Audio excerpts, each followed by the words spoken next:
A dust storm or sandstorm is a meteorological phenomenon common in arid and semi-arid regions. Dust storms arise when a gust front or other strong wind blows loose sand and dirt from a dry surface. Particles are transported by saltation and suspension, a process that moves soil from one place and deposits it in another. Drylands around North Africa and the Arabian Peninsula are the main terrestrial sources of airborne dust. Also with some contributions from Iran, Pakistan and India into the Arabian Sea, and China's significant storms deposit dust in the Pacific.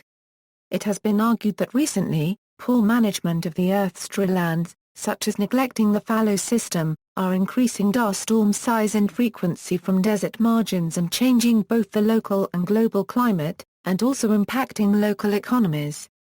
The term sandstorm is used most often in the context of desert sandstorms, especially in the Sahara Desert, or places where sand is a more prevalent soil type than dirt or rock, when, in addition to fine particles obscuring visibility, a considerable amount of larger sand particles are blown closer to the surface.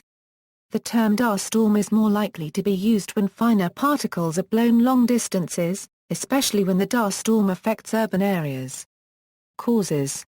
As the force of wind passing over loosely held particles increases, particles of sand first start to vibrate, then to saltate. As they repeatedly strike the ground, they loosen and break off smaller particles of dust which then begin to travel in suspension. At wind speeds above that which causes the smallest to suspend, there will be a population of dust grains moving by a range of mechanisms: suspension, saltation and creep. A recent study finds that the initial saltation of sand particles induces a static electric field by friction. Saltating sand acquires a negative charge relative to the ground, which in turn loosens more sand particles, which then begins saltating.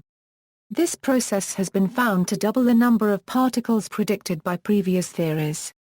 Particles become loosely held mainly due to drought or arid conditions, and varied wind causes.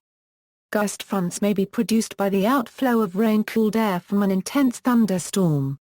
Or, the wind gusts may be produced by a dry cold front, that is, a cold front that is moving into a dry air mass and is producing no precipitation. The type of dust storm which was common during the Dust Bowl years in the U.S. Following the passage of a dry cold front, convective instability resulting from cooler air riding over heated ground can maintain the dust storm initiated at the front. In desert areas, dust and sand storms are most commonly caused by either thunderstorm outflows, or by strong pressure gradients which cause an increase in wind velocity over a wide area. The vertical extent of the dust or sand that is raised is largely determined by the stability of the atmosphere above the ground as well as by the weight of the particulates. In some cases, dust and sand may be confined to a relatively shallow layer by a low-lying temperature inversion. In other instances, dust may be lifted as high as 20,000 feet high. Drought and wind contribute to the emergence of dust storms, as do poor farming and grazing practices by exposing the dust and sand to the wind. One poor farming practice which contributes to dust storms is dryland farming. Particularly poor dryland farming techniques are intensive tillage or not having established crops or cover crops when storms strike at particularly vulnerable times prior to revegetation. In a semi-arid climate, these practices increase susceptibility to dust storms. However, soil conservation practices may be implemented to control wind erosion. Physical and environmental effects.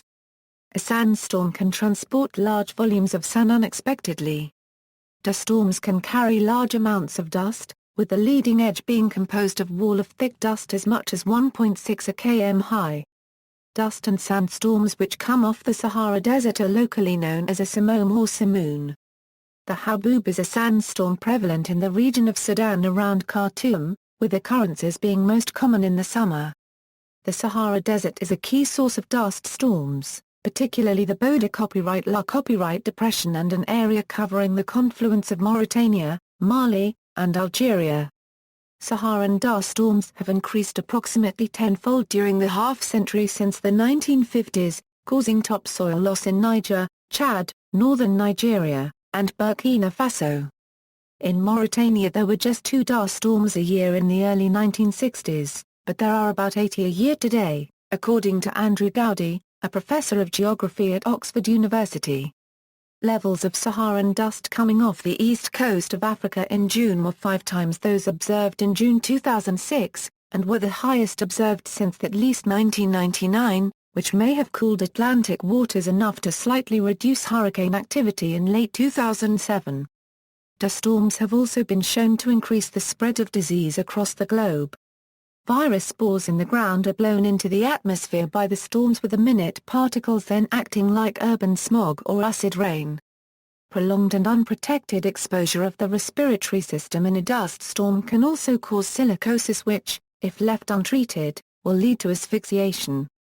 Silicosis is an incurable condition that also may lead to lung cancer. There is also the danger of keratoconjunctivitis sicca which, in severe cases without immediate and proper treatment, can lead to blindness.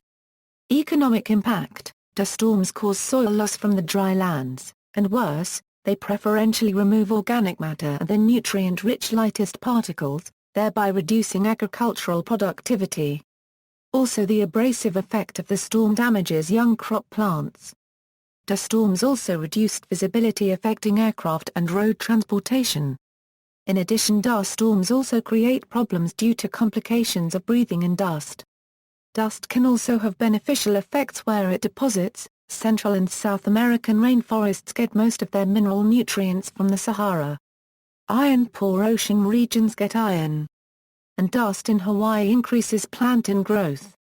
In northern China as well as the Midwestern U.S., ancient dust storm deposits known as loess are highly fertile soils, but they are also a significant source of contemporary dust storms when soil-securing vegetation is disturbed. Extraterrestrial dust storms. Dust storms are not limited to Earth and have been known to form on other planets such as Mars. These dust storms are much larger and more powerful than dust storm here on Earth with wind speeds topping 100 miles per hour. Martian dust storms are formed when solar heating warms the Martian atmosphere and causes the air to move, lifting dust off the ground. The chance for storms is increased when there are great temperature variations like those seen at the equator during the Martian summer. See also, list of dust storms with visibility of 1/4 mile or less, or meters or less. References. External links, 12-hour U.S. map of surface dust concentrations. Mouse over an hour block on the road for surface dust concentrations. Slideshow of a dust storm in Lubbock, Texas on December 15, 2003. Dust in the wind. Video of a dust storm in Al-Asad, Iraq, April 27, 2005. Photos of the April 14, 1935 and September 2, 1934 dust storms in the Texas Panhandle hosted by the Portal to Texas History. The Bibliography of Aeolian Research, University of Arizona Dust Model page. Photos of a sandstorm in Riyadh in 2009 from the BBC Newsbeat website. Dust storm in Phoenix, Arizona via YouTube.